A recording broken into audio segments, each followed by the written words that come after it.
Supreme court का एक judgement है HPCL versus messrs pink city Midway petroleum AIR 2003 supreme court 2881। इस case में पिंक सिटी पेट्रोल पंप का डीलर था जिसका कॉन्ट्रैक्ट था एचपीसीएल के साथ। पिंक सिटी और एचपीसीएल के बीच एक डीलरशिप अग्रीमेंट था जिसके हिसाब से अगर पिंक सिटी अग्रीमेंट के किसी क्लॉज का उल्लंघन करे तो एचपीसीएल पेट्रोल का सप्लाई बंद कर सकता है। उसी अग्रीमेंट के एक क्लॉज के हिसाब से दोनों पार्टीज के बीच आर्बिट्रेशन अग्रीमेंट था जो होता है आर्बिट्रेशन एंड कंसिलिएशन एक्ट के अंदर कि दोनों पार्टीज के बीच कुछ प्रॉब्लम हुई तो दोनों कोर्ट जाने की जगह एक आर्बिट्रेटर के पास जाएंगे जो सिर्फ उनकी प्रॉब्लम सुनेगा और एविडेंस के ऊपर कौन सही है और कौन गलत वो बताएगा। एचपीसीएल ने पिंक सिटी को एक शोकॉज नोटिस भेजा कि क्यों पिंक सिटी ने पेट्रोल पंप में घपला किया। पिंक सिटी के उत्तर से एचपीसीएल संतुष्ट नहीं हुआ और पेट्रोल भेजना बंद कर दिया। फिर पिंक सिटी गया सिविल जज सीनियर डिवीजन रेवाड़ी के पास सूट फाइल किया कि कोर्ट ये घोषणा करे कि सस्पेंशन ऑफ सप्लाई का ऑर्डर गैर कानूनी है और बिना सोचे समझे पास किया गया है एचपीसीएल द्वारा। पिंक सिटी ने ऑर्डर 39 रूल्स 1 एंड 2 सीपीसी के अंदर टेम्परेरी इंजंक्शन एप्लीकेशन भी फाइल किया कि वो सस्पेंशन ऑफ सप्लाई का ऑर्डर स्टे किया जाए जो सीजेएसडी ने स्टे कर दिया। एचपीसीएल ने एक एप्लीकेशन फाइल किया जिसमें कहा कि सेक्शन 8 और सेक्शन 5 आर्बिट्रेशन एक्ट के नीचे पिंक सिटी को आर्बिट्रेशन में जाना था ना कि सूट फाइल करना था। सीजेएसडी ने रिजेक्ट कर दिया ये एप्लीकेशन ये कह के कि जो डिस्प्यूट दोनों पार्टीज के बीच था वो आर्बिट्रेशन में नहीं आता।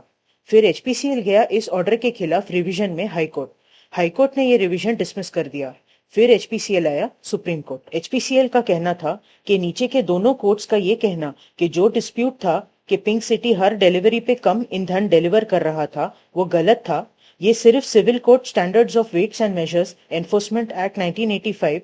के नीचे परख सकता है, ये गलत है। एचपीसीएल ने यह भी कहा कि हाईकोर्ट का ये कहना कि रिवीजन मेंटेनेबल नहीं था ये भी गलत है। पिंक सिटी का कहना था कि जो इल्जाम एचपीसीएल ने पिंक सिटी पे लगाए हैं कि डिलीवरी कम हो रहा था और कि पिंक सिटी ने सील के साथ छेड़छाड़ किया है, अगर ये सच निकला तो पिंक सिटी के मालिक को जेल जाना पड़ सकता है, तो क्रिमिनल कोर्ट जाना चाहिए वेट्स एंड मेजर्स एक्ट के अंदर चेक होने के बाद। सुप्रीम कोर्ट ने पूरे आर्बिट्रेशन क्लॉज को पढ़ा और कहा कि दोनों पार्टीज ने पक्का किया था कि कोई भी मतभेद हुआ तो आर्बिट्रेशन में ही जाएंगे। कोर्ट ने अपने ही एक जजमेंट को देखा जिसमें कहा था कि सेक्शन 8 आर्बिट्रेशन एक्ट बाकी सारे कोर्ट के पास जाने से रोकता है, तो जहां भी पार्टीज के बीच आर्बिट्रेशन अग्रीमेंट हो और उसमें से कोई कोर्ट जाए तो कोर्ट का दायित्व है उनको आर्बिट्रेशन में भेजना ही है। कि इस केस में दोनों पार्टीज अग्री करते हैं कि आर्बिट्रेशन अग्रीमेंट है दोनों के बीच, तो अब प्रश्न ये है कि इस केस के जो तथ्य है उनको आर्बिट्रेशन के अंदर देखा जा सकता है या नहीं। एचपीसीएल का कहना था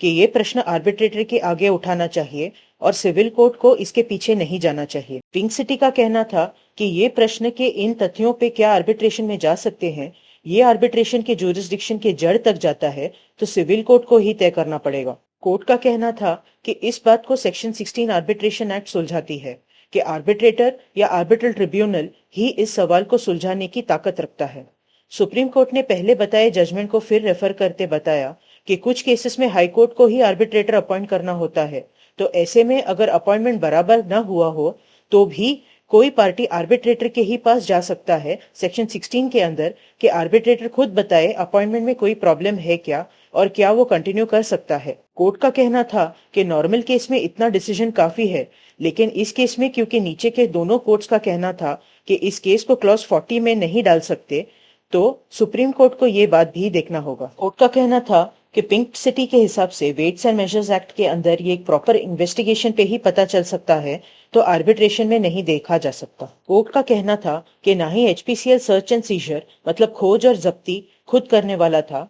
पेट्रोल पंप पे, ना ही आर्बिट्रेटर क्रिमिनल लॉ के अंदर एक्शन लेने वाला था। कोर्ट ने अग्रीमेंट के बाकी क्लॉजेस भी पढ़े जिनके हिसाब से अगर पिंक सिटी कोई उल्लंघन करे तो अग्रीमेंट ही शक्ति देती है एचपीसीएल को सप्लाई सस्पेंड करने का, और ये शक्ति एचपीसीएल की दूसरी शक्तियां पिंक सिटी के खिलाफ कार्रवाई करने की जैसे इसके आड़े नहीं आती। कोर्ट ने कहा कि नीचे के कोर्ट्स ने ये नहीं देखा कि जब कोई डीलर शॉर्ट सप्लाई और सील टैंपरिंग करता है तब ना सिर्फ कानून का उल्लंघन करता है बल्कि मिसकंडक्ट भी करता है अग्रीमेंट के अंदर। कि भारतीय जूरिस्प्रूडेंस का जाना माना बात है कि दो प्रोसीजर्स, एक कॉन्ट्रैक्ट एक्ट के अंदर और दूसरा क्रिमिनल लॉ के अंदर, दोनों साथ चल सकते हैं। कि नीचे के कोर्ट्स ने गलती की है ये बोल के कि आर्बिट्रेशन में मिसकंडक्ट नहीं देख सकते। हाईकोर्ट का ये मानना था कि रिवीजन सेक्शन 115 सीपीसी के अंदर तभी फाइल कर सकते हैं कि अगर जो ऑर्डर चैलेंज किया जाए अगर वो चालू रहे, मतलब सोचो कि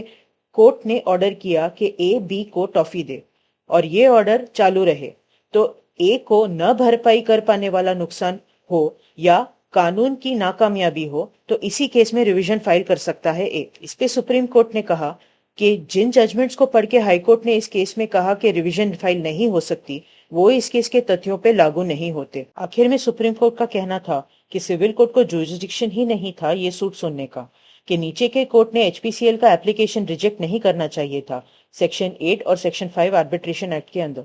कि ऐसे में आर्बिट्रेटर के पास न भेजना एचपीसीएल के लिए न भरपाई कर पाने वाला नुकसान है और कानून की नाकामयाबी भी है। तो इस केस में अपील अलाउ हो गए और सुप्रीम कोर्ट ने नीचे के कोर्ट्स के ऑर्डर्स को सेटिसाइड किया और एचपीसीएल का सेक्शन 8 और सेक्शन 5 आर्बिट्रेशन के अंदर फाइल किया हुआ एप्लीकेशन को अलाउ कर दिया कि सीजेएसडी केस को आर्बिट्रेशन को रेफर करे और जो इंजंक्शन पास किया गया था वो उठा दिया। लेकिन इस केस में नीचे के कोर्ट को जुरिसडिक्शन नहीं है, तो उसके ऑर्डर्स नलिटी होने के बारे में नहीं कहा गया है। इससे पता चलता है कि कोई भी कॉन्ट्रैक्ट वाले केस में देखना होगा कि क्या वैलिड आर्बिट्रेशन अग्रीमेंट है दोनों पार्टीज के बीच। अगर है और फिर भी सिविल कोर्ट में मैटर चला तो वो बिना जुरिसडिक्शन के होगा, कि आर्बिट्रेशन क्लॉज का ड्राफ्टिंग और अग्रीमेंट का ड्राफ्टिंग कितना इंपॉर्टेंट है।